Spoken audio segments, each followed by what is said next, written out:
saya sih mungkin ingin pakai perspektif terhadap undang-undang pasar modal aja gitu ya. Jadi artinya biar kita jelas masalah kita ini ada di mana sebetulnya. Masalahnya kan ada di pasar modal.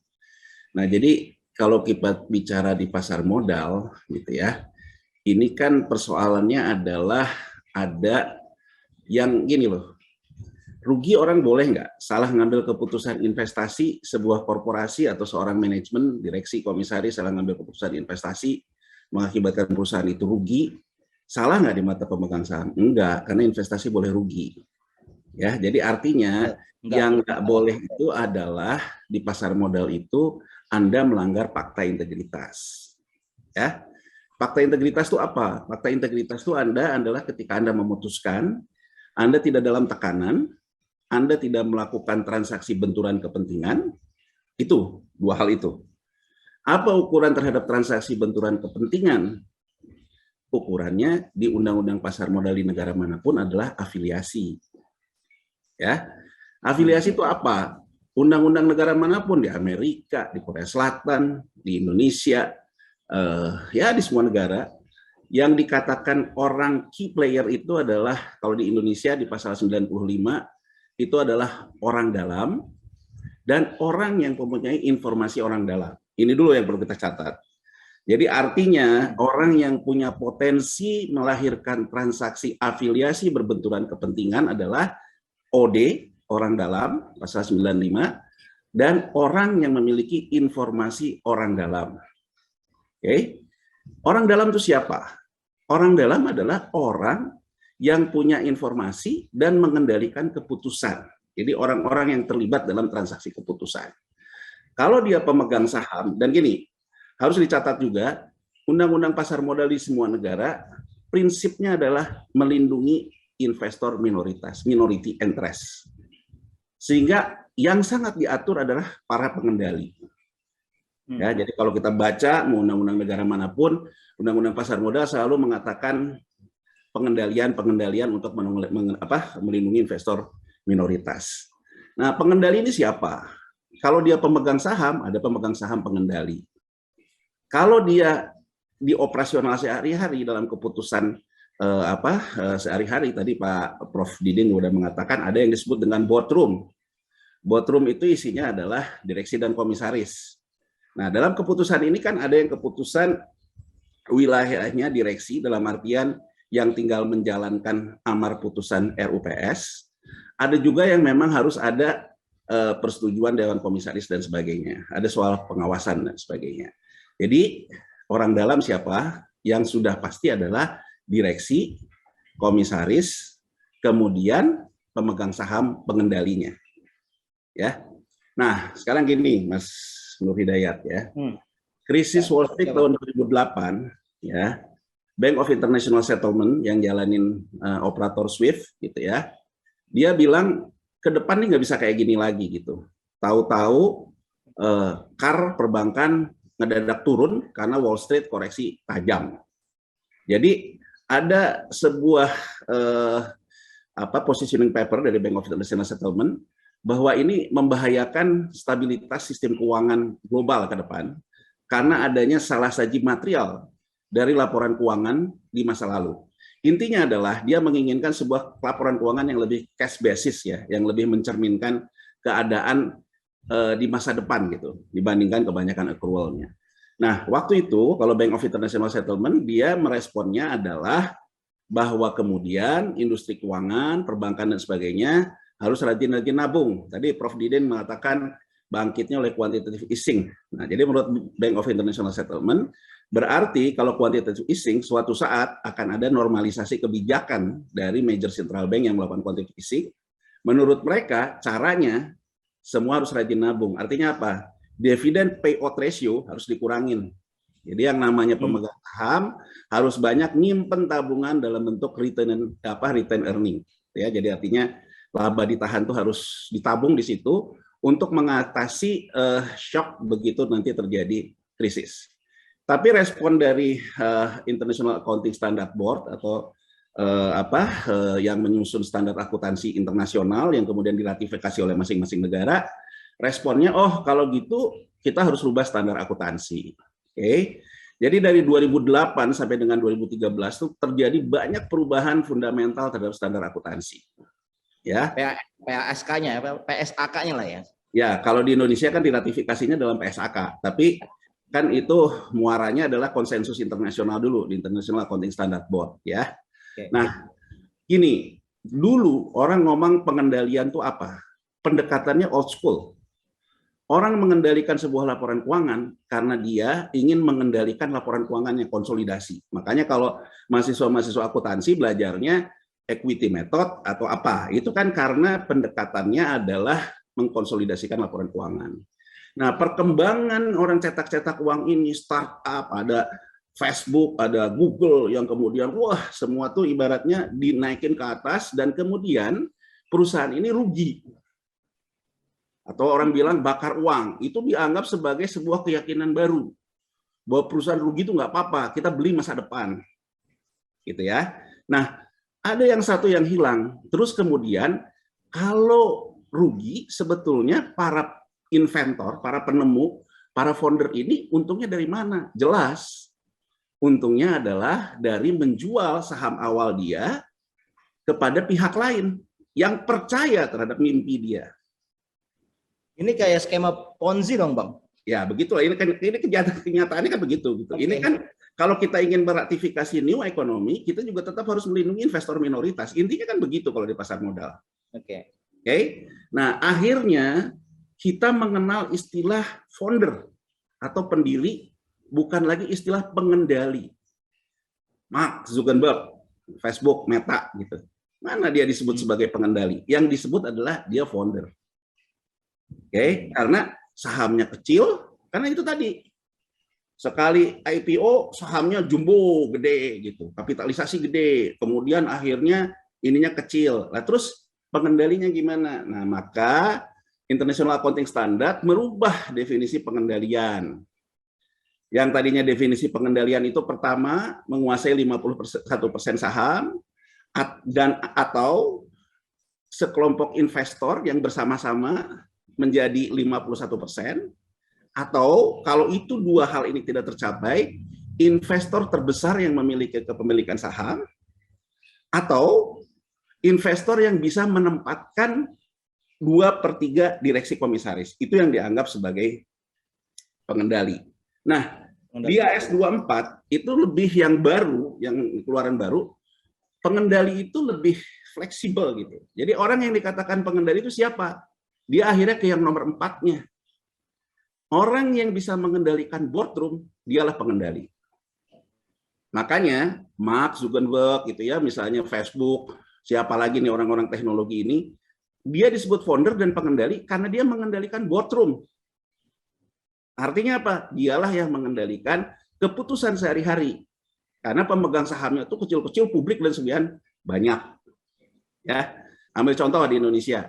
Di Indonesia sebetulnya sebelum ada IAS ini, Bumi Resources itu tahun 2008 ya more or less kayak GoTo gini. Sahamnya banyak, 1 juta umat, semua orang pegang katanya gitu. Tahu-tahu sahamnya dikunci di Rp50 gitu ya. Kemudian orang bingung gitu, ini terus bagaimana? Nah, siapa pengendalinya? Dan kemudian ada perjanjian hutang piutang dengan CIC dan sebagainya. Lewat konversi. Nah, kalau kita ngomong konversi nih, lewat konversi hutang CIC ke Bumi Resources menjadi saham, CIC itu kalau kita lihat, coba lihat sekarang di Bumi Resources, pemegang saham terbesarnya CIC Cina itu 22%. Tapi kenapa pengendalinya keluarga Bakri? Mereka punya perjanjian bahwa meskipun pemegang saham terbesarnya itu berpindah, tapi hak pengendali tetap di keluarga Bakri. Nah, kalau ini sekarang dengan IAS 24 ini, sebetulnya orang udah nggak ngelihat lagi siapa yang mengendalikan boardroom. Itu yang ingin saya utarakan. Kedua, melahirkan yang namanya PSAK 71, 72, 73. Sebetulnya, seperti juga saya, jadi 70, 71, 72, 73 itu semua terkait dengan, ada terkait leasing, kita ngomong yang 71 aja deh terkait dengan Telkom dan Telkomsel. Ini terkait dengan aset keuangan. Oke. Jadi gini, kalau pada saat penutup buku laporan keuangan, ini kita harus pahami dulu nih, pelan-pelan nih. Sebetulnya Telkom itu akan mark to market tidak setiap hari. Telkomsel karena dia itu laporan keuangannya terkonsolidasi ke Telkom, Rp1 di Telkomsel adalah Rp1 di Telkom. Ya, jadi mekanismenya kalau Rp1 di Telkomsel, Rp1 di Telkom, boardroom Telkom paling tidak punya aspek pengawasan. Paling tidak punya aspek persetujuan terhadap aksi-aksi korporasi yang material. Ini dulu dipahami. Jadi kalau dikatakan bahwa ini adalah transaksi di anak perusahaan, di Telkomsel, ini nggak begitu mekanismenya. Karena ada soal governance. Jadi saya ingin menekankan, di kasus ini kita bicara tentang komitmen kita terhadap reformasi. Reformasi itu menuntut good governance, tata kelola terhadap pemerintahan yang baik, tata kelola terhadap perusahaan yang baik, terutama BUMN. Itu dulu yang harus kita pegang. Terus komit dulu terhadap itu, gitu. Kita komit bicarakan tentang tata kelola. Oke, nah Telkom sendiri pengendalinya siapa? Pengendalinya pemerintah Indonesia, bendahara negara yang sehari-hari untuk RUPS-nya dikuasakan ke Menteri Negara BUMN. Ya, jadi Menteri Negara BUMN adalah RUPS pengendali Telkom. Oke, nah sekarang kita lihat aksi korporasi ini antara Telkomsel dengan GoTo. Di GoTo-nya siapa pengendali boardroom? Karena kalau GoTo kan sudah dari dulu sebelum IPO dia proklamirkan dirinya perusahaan IT, startup dengan new economy, tidak ada pengendali gitu kan. Ya kita kembali ke IAS 24. Siapa yang mengendalikan boardroom? Yang mengendalikan boardroom ya jelas chairman. Kalau di kita karena two tier, chairman itu adalah komisaris utama. Nah, dalam skema ini komisaris utama dan sebagai pengendali GoTo dan Menteri BUMN sebagai pengendali saham pemegang RUPS pengendali Telkom. Saya rasa seperti yang selalu dikatakan oleh Agustinus, tidak ada orang yang bisa membantah bahwa mereka adik kakak. Ya, jadi artinya apa? Kalau dalam skema yang berlaku umum di semua pasar modal di dunia, satu unsur afiliasi sudah ada. Nah, sekarang bagaimana unsur afiliasi ini? Kan orang akan bilang, oh enggak dong. Unsur afiliasi belum tentu terjadi transaksi benturan kepentingan. Karena yang dilarang adalah transaksi benturan kepentingan. Ya, kalau kita ngomong transaksi benturan kepentingan, berarti kita ngomong kan bahwa ini tujuannya apa dan sebagainya. Dan saya rasa paling tidak dengan data telanjang ini, menurut saya yang namanya otoritas jasa keuangan sudah tidak bisa menghindar untuk memulai fase penyelidikan dan penyidikan. Kenapa? Karena satu unsur udah ada, afiliasi pengendali. Kalau mau kita lihat lagi, afiliasi dari sisi informasi orang dalam ada nggak? Ada. Komisarisnya Telkom juga tercatat di prospektusnya GoTo sebagai lawyer. Artinya apa? Dia memiliki informasi orang dalam di boardroom-nya Telkom, dia juga memiliki informasi orang dalam di proses IPO-nya GoTo. Jadi menurut saya ini kita kembali ke pasal 9596 UPM aja, pasar modal. Dia IOD, salah apa enggak, monggo OJK periksa. Tapi bahwa yang namanya dia afiliasi itu ada dan nyata. Ketiga, ya, komisaris utama Telkomsel, Wisnu Tama, rekan satu kabinet. Ya, yang pilih Wisnu Tama jadi komut, betul Telkom pemegang sahamnya. Ya, dicek aja gitu. Ada arahan dari pemegang saham Telkomnya nggak untuk milih Wisnu Tama? Atau benar-benar direksi Telkom yang milih Wisnu Tama? Ya diperiksa lah, saya nggak tahu. Yang jelas bahwa Wisnu Tama di Telkomsel itu adalah ditempatkan oleh Telkom pengendalinya. Padahal Wisnu Tama juga komisaris GoTo. Saya ingin mengatakan gini loh, ini kok jadi kayak gini gitu loh BUMN kita. Gini loh Mas, saya dulu pertama kali di pasar modal krisis 97. Tadi Prof. Didin mengatakan LOI, IMF dan sebagainya. Dulu ada kasus semen Gresik divestasi karena yang Prof. Didin katakan kebangkitan kembali pasar modal itu diawali juga dengan IPO-nya semen Gresik. Nah, ketika IMF mengatakan bahwa untuk mengatasi defisit APBN harus menjual BUMN, privatisasi dan investasi, yang pertama kali dilakukan itulah semen Gresik. zamannya Pak Harto terakhir, berlanjut ke zamannya Habibie, menterinya Tan Tri Habeng. Kan gitu. Nah, waktu itu heboh. Ada insider trading di semen Gresik. Oke. Kita memeriksa dari sisi apa sih? Dari sisi alert. Alert itu apa? Alert itu yang ada di bursa terkait dengan perdagangan. Oh, ini kelihatannya ada pola orang yang mendahului informasi dan kemudian dapat untung di sini. Itu adalah tanda-tanda alert terjadi potensi insider trading. Oke? Tapi kan selalu kasus besar di Indonesia adalah tekanan publik, bukan tekanan alert. Ya kan? Nah, pada waktu itu kita juga lagi euforia reformasi gitu, ya kan? Segala sesuatu dihajar, menyangkut Pak Harto, menyangkut Habibie, semua orang ngehajar. Ya kan? Nah, saya waktu itu lihat semen Gresik, melihat misalnya, oke, ini siapa sih, transaksi ini punya siapa, kan harus rekonstruksi. Mohon maaf ya, nggak segampang ini loh. Ini saya cuma lihat prospektus, baca Facebooknya Agustinus, kemudian saya juga lihat prospektusnya, lihat laporan keuangannya. Kata orang Jawa, cetowelo-welo. Jadi kalau menurut saya, kalau kita kembali ke reformasi, kita seolah-olah menantang gitu. Menantang bahwa seolah-olah sekarang tuh beginian tuh boleh. Ini menurut saya ini yang harus kita pahami dulu gitu loh. Ini mau kemana kita ini? Kok seolah-olah kita ini menantang gitu.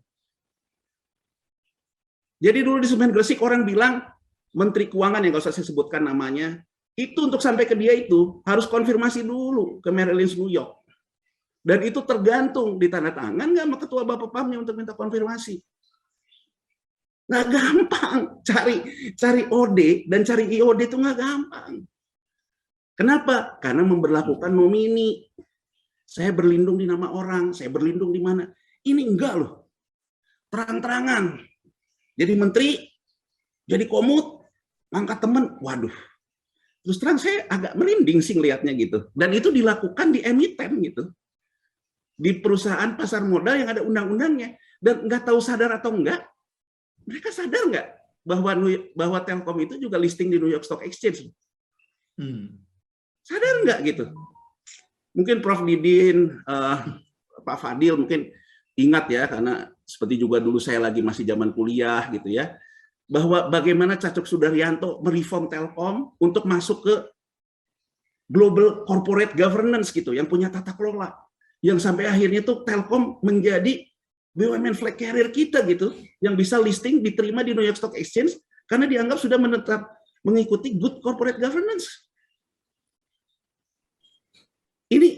Ini terus terang ya, bagi saya terlepas dari kasus ini kita diaberin ke belakang, kita ngomong dulu prinsip dasarnya di sini. Prinsip dasarnya kok kita jadi bangsa yang kayak begini gitu. Kedua, saya ini orang yang lama di pasar modal gitu. Ya serakah, tapi ya ojo ngono gitu loh. Ini kan seolah-olah gini loh. Seolah-olah gini loh. Untuk sekedar pakai just tip aja nggak mau. Maksud saya just tip itu gini. Apa sih susahnya? Udah deh yang jadi komut Ahmad Nur Hidayat aja, tapi saya ngomong di bawah tangan, lu sama gua ya, pokoknya lu di situ. Kan itu mungkin orang nggak akan, ini enggak loh. Jadi dari sisi itu aja saya udah melihat, waduh, udah sembrono, serakah. Ya ini memang pendapat politik ya. Tapi kan kembali lagi bahwa ini adalah soal komitmen kita terhadap reformasi. Karena perlu diingat, kenapa LOI IMF datang, itu karena kita jatuh krisis itu karena kredit perbankan kita itu nepotisme. Diberikan kepada grup sendiri dari dana masyarakat. Saya rasa Prof. Didin belum lupa lah. Prof. Didin dengan teman-teman senior saya dulu semua mengatakan kita nggak boleh lagi ada konflik kepentingan. Kemudian teman-teman di politik di NPR menghasilkan TAP MPR tentang nepotisme. Pertanyaan mendasar saya, kita masih komit nggak sih terhadap ini? Jadi kalau ada orang ngomong jangan kriminalisasi kebijakan, oke gitu. Tapi kita juga jangan lupa zero tolerance terhadap hal-hal yang berbau konflik kepentingan adalah reformasi. Dan reformasi pula lah yang kita sampai ke sini bisa punya presiden, dari orang biasa bisa jadi presiden. Jadi menurut saya, komitmen kita terhadap nilai itu masih ada nggak? Itu ya, jadi menurut saya. Nah, sekarang kita kembali lagi. Kalau diibaratkan sebelum atau udah di sini aja? Bang, Ya. Abang bisa melanjutkan nanti, tapi saya mau menyela Abang dulu. Ini terkait siapakah yang menjaga value di pasar modal itu? Kan kita sudah punya undang-undang OJK. Dan OJK ini kan sudah dinyatakan independen dari siapapun. Ya kan hasil reformasi kita kan menghasilkan itu, Bang. Nah, sekarang kan pertanyaannya adalah ya OJK sendiri punya sense of value reformasi yang anti KKN itu enggak, atau dia jangan-jangan membiarkan aja? Mungkin enggak, pertanyaannya kita tujukan ke OJK untuk kasusnya. Ya, yang jelas gini, pembiaran. Tapi OJK pasti ngomong bahwa di kita mengambil, jadi gini, OJK sendiri itu offset, Mas. OJK mau ngomong, Telkomsel itu perusahaan tertutup. Tapi laporan keuangannya terkonsolidasi ke perusahaan terbuka, Telkom. Dan Rp1 di Telkomsel berdampak ke Telkom. Itu satu.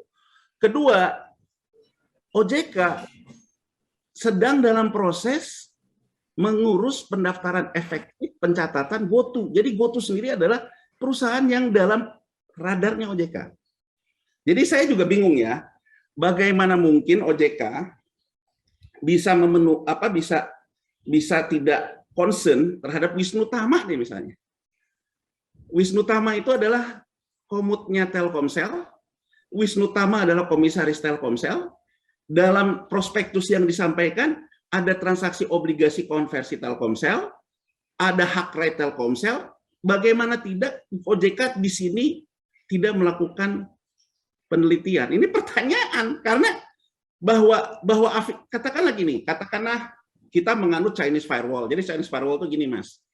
Misalnya waktu kasus Enron ya di Amerika Serikat tahun 9 berapa tuh Enron tuh 2000-an. Waktu kasus Enron itu Amerika masih menganut memperkenankan Chinese firewall. Jadi moderat. Dengan kata lain gini. Orang bisa ngomong, saya itu anggap aja JP Morgan gitu. Yang di sini tuh JP Morgan Securities, kalau saya itu JP Morgan Investment Manager. Itu dua hal yang berbeda. Nah, itu dulu secara regulasi diperkenankan, tapi kalau dia kemudian terkena alert, diperiksa, ya diperiksa.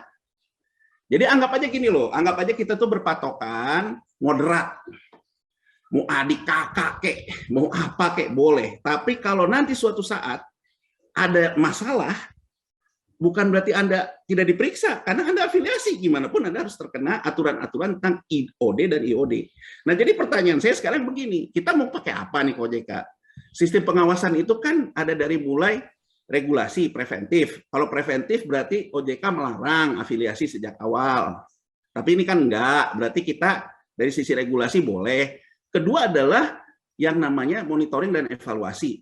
Setelah monitoring evaluasi, sekarang rame kayak gini. Oh, ternyata transaksinya material terhadap Telkom. Oh, ternyata ada afiliasi, diperiksa nggak sama OJK nih? Kemudian OJK, jadi siapa yang bisa membersihkan nama mereka? Bukan press release, Mas. Yang bisa membersihkan nama mereka adalah gelar perkara litigasi yang dilakukan OJK, membuktikan transaksi antar afiliasi ini ada atau tidaknya terpenuhi unsur konflik kepentingan dalam transaksinya. Itu OJK yang membuktikan. Tapi kalau OJK juga, kata orang Sunda cicing, wah, mau kemana lagi kita? Ya kan, jadi kita kan sekarang, kita udah ke stages kedua. Gitu. Kita ini ke stages kedua. Jadi saya rasa, Agustinus, maupun katakanlah juga saya yang melihatnya dari Undang-Undang Pasar Modal, itu bukan hakim. Tapi kita itu adalah menyuarakan sebuah data publik. Masa dari data publik aja udah ketahuan ada afiliasi? Masa dari data publik aja sudah ketahuan ada potensi transaksi benturan kepentingan? Ada atau tidaknya transaksi benturan kepentingan dari afiliasi? Ya, monggo OJK, monggo DPR. Saya rasa ini kalau bukan kesayangan DPR dan bukan kesayangan Presiden, udah kayak Senturi kok dipansusin. Iya kan? Bagaimana juga sikap Presiden juga ditunggu loh. Apakah sekarang begini pengelolaan BUMN kita? Konflik kepentingan tuh boleh. Dalam artian itu apa? Afiliasi deh, oke deh, konflik kepentingan harus dibuktikan dulu lewat proses hukum. Afiliasi itu boleh. Kalau afiliasi itu boleh, waduh, saya rasa kalau kita menganggap investasi adalah transaksi hari ini untuk masa depan, Semua orang akan berebutan berkuasa di 2024 karena begitu saya berkuasa, apa aja gue boleh. Bahaya. Apa kita mau menjadi negara yang kayak gini gitu. Jadi artinya presiden ini kan juga punya investasi politik terhadap bangsanya. Jadi kalau menurut saya dia harus bersikap. Kalau memang ini yang dipilih sebagai investasi, ya nun sewu ya. Kalau nanti semua orang akan berlomba-lomba, segede-gedenya bandar bisa nyapu serangan fajar, yang penting setelah berkuasa, saya apa aja boleh. Bahaya. Itu ya. Nah sekarang kita lihat dari skemanya deh. Nah PS71 ini ibaratnya itu garis offset deh kalau main bola. Oke. Jadi ketika tutup buku tuh kuartal 1 pertama, Maret. Tutup buku berikutnya kuartal 2, Juni. Tutup buku berikutnya kuartal 3, September. Tutup buku berikutnya kuartal 4 dan tahunan, Desember. Oke. Setiap tutup buku, menurut PSAK 71, aset keuangan harus mark to market. Oke. Kalau ketika dia dibandingkan dengan harga pasar, dia mengalami rugi selisih ataupun harga, jadi gini, harga pasar 338 karena waktu 31 Maret baru harga IPO 338. Dia punya 375 dikurang 338 rugi. Ini bukan tidak terrealisir berdasarkan akrual base yang sekarang diacu oleh standar akuntansi.